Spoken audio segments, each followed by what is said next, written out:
Today's lesson continues our work on Charles Dickens, and this lesson we're going to have a look at his writing style, and we're going to try and emulate his writing style. So we're going to have a go at writing just like Charles Dickens. Let's have another look at the extract from Bleak House that we read last lesson. So this was the one all about the fog and the layer upon layer of description. Fog everywhere. Fog up the river where it flows among green aits and meadows. Fog down the river where it rolls defiled among the tears of shipping and the waterside pollutions of a great and dirty city. Fog on the Essex marshes, fog on the Kentish heights, fog creeping into the cabooses of collier brigs, fog lying out on the yards and hovering in the rigging of great ships, fog drooping on the gunwales of barges and small boats. Fog in the eyes and throats of ancient Greenwich pensioners, wheezing by the firesides of their wards. Fog in the stem and bowl of the afternoon pipe of the wrathful skipper, down in his close cabin. Fog cruelly pinching the toes and fingers of his shivering little prentice boy on deck. Chance people on the bridges peeping over the parapets into a nether sky of fog, with fog all round them as if they were up in a balloon and hanging in the misty clouds. Dickens used long sentences, and they made even longer paragraphs. And the key thing is that he layered up his descriptions, and this was all about his intention to create that verisimilitude, so that idea of something being so real on the page that you could almost see it. It's almost, you feel as if you're there.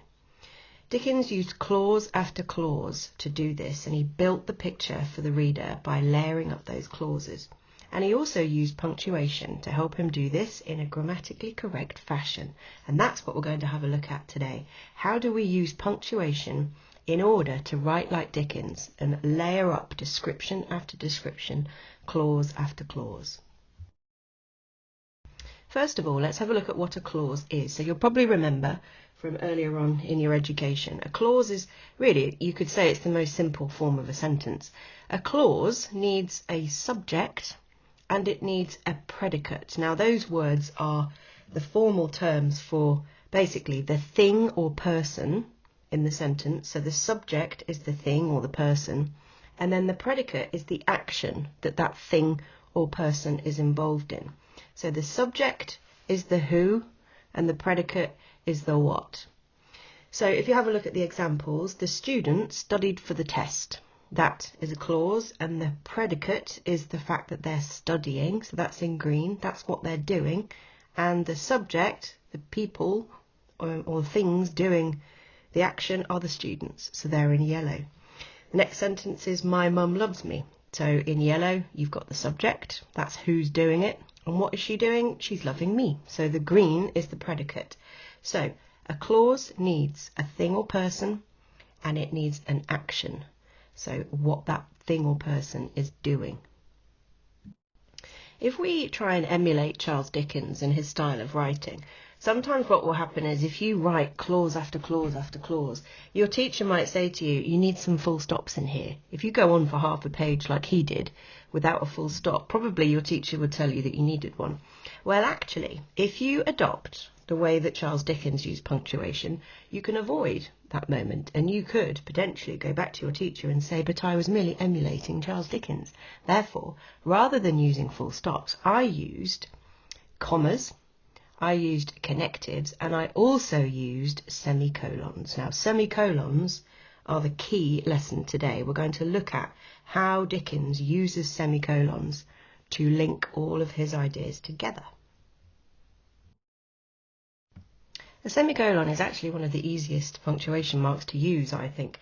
There are three ways that we can think about in terms of how we would use one and when we know to use a semicolon. So the first way, you probably have come across this most often. A semicolon is usually used to separate items in a list. So if you're explaining something and there are lists of objects or lists of ideas, you can use a semicolon. Another way to use a semicolon is to link connected clauses. So that's really what we're looking at today. A semicolon can link sentences together, can link clauses together, so that you don't need a full stop in the middle. If they relate to each other, you can put a semicolon in there instead, and you'll see how it changes the tone of your writing. You can also use a semicolon to replace a connective, and we'll have a look at that too. The function of a semicolon, because it links connected clauses, because it connects them, you can use it in place of a connective like because, and so, because it does the same thing. A semicolon connects related ideas in sentences. So let's have a look at what that looks like. Here's the first example of the use of a semicolon. So, to separate items in a list. I've written this little passage, and hopefully you can spot where I've used a semicolon, or more than one semicolon, to separate the items in a list. So, I've put, I'm going back to school in a week. I am really excited about it. I have missed teaching in a classroom.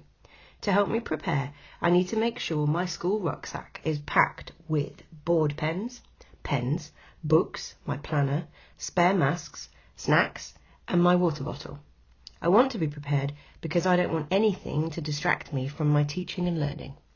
So, if you have a look back over that little passage, you'll be able to see where I've used the semicolon to separate the items in my school rucksack.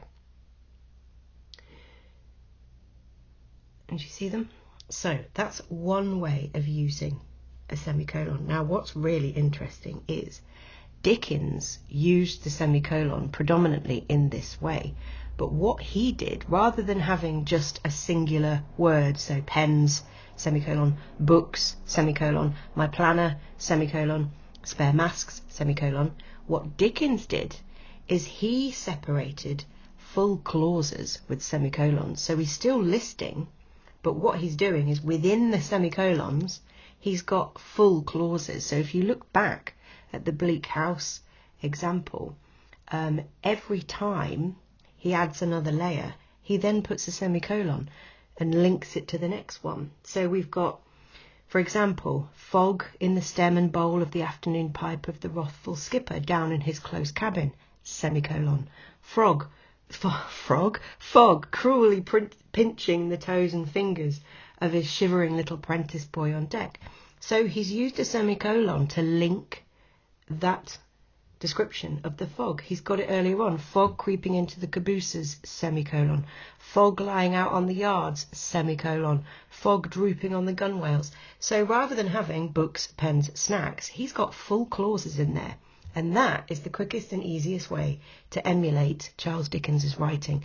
You connect your ideas together using a semicolon, but it ends up being a list, a layer upon layer list of description. So let's have a look at the connection of ideas next. Here's where we can see the semicolon used to link connected clauses. So it's exactly the same passage as before. At this time, hopefully you will spot my extra semicolon. So it says, I'm going back to school in a week. I'm really excited about it. I've missed teaching in a classroom. To help me prepare, I need to make sure my school rucksack is packed with, and so on and so on. Do you see in the second sentence what I've done? Rather than having a full stop after I'm really excited about it, rather than having a full stop, I've replaced that with a semicolon. And the reason I've done that is because the next clause, I've missed teaching in a classroom, links, it connects to the idea of why I'm excited about it. It explains why I'm excited. So these two clauses are connected. Therefore, I can use the semicolon in the middle to connect them. I'm really excited about it, semicolon. I've missed teaching in a classroom.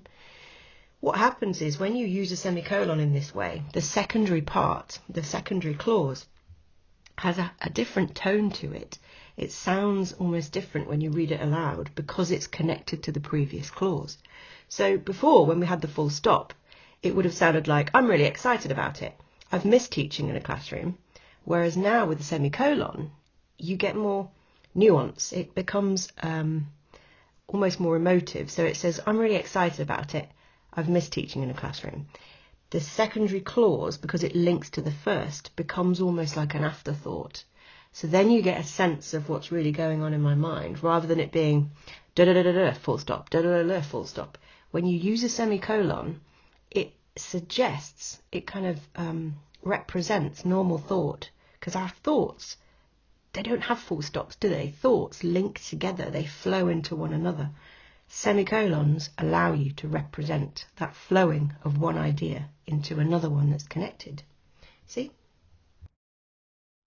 Now, the final way that we can look at semicolons is as a way to replace connectives. Now, because we already know that a semicolon connects two ideas, two clauses, whenever you use an actual connective word, for example, if you look on the second bullet point, whenever you use the word and, but, for, so, because, yet, if you're using that connective to link two sentences together, two clauses, you can just take that connective out and replace it with a semicolon.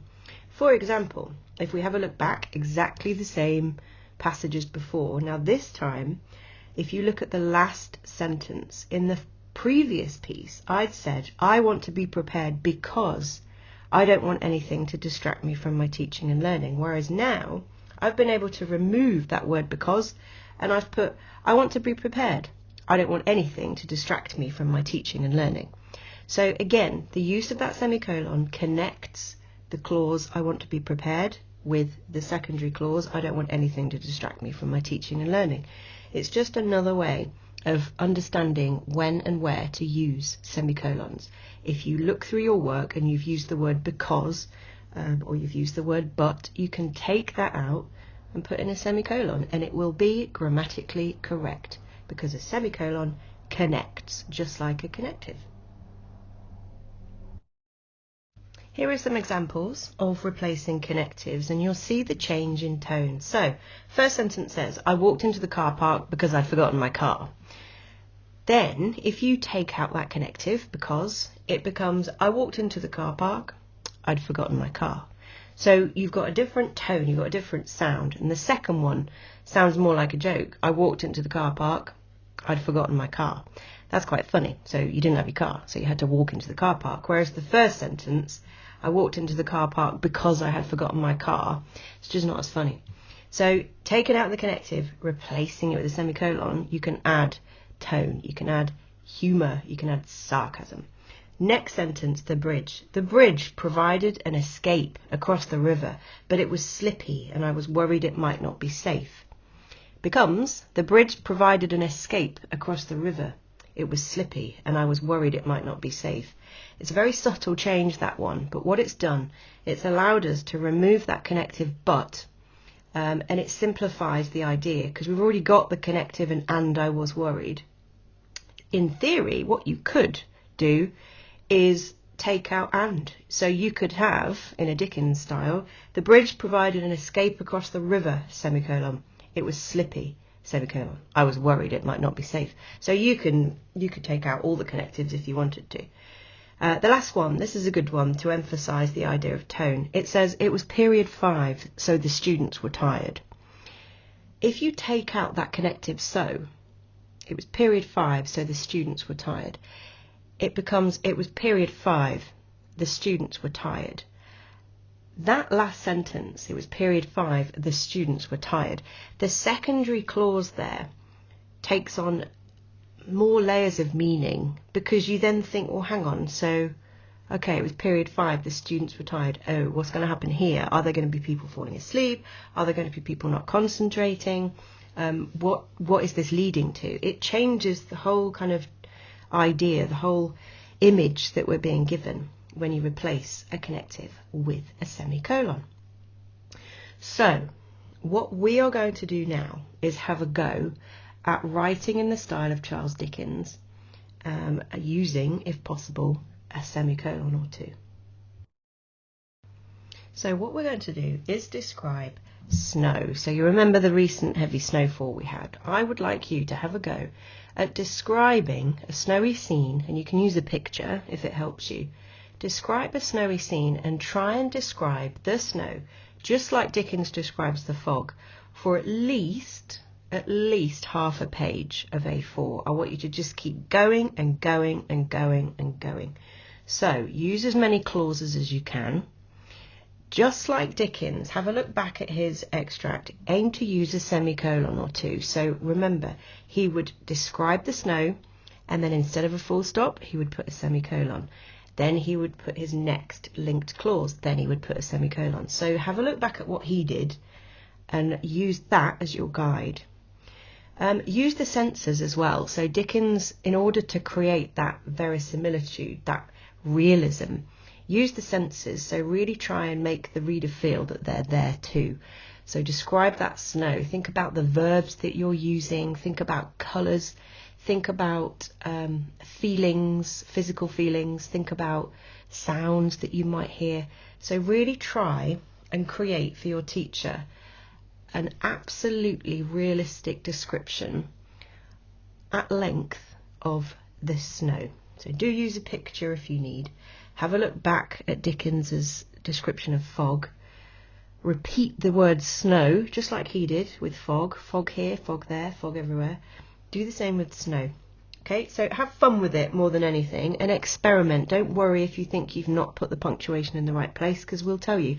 And honestly, chances are you will have done, because a semicolon, as you've seen, can go anywhere providing you're on the same topic and you've got connected ideas.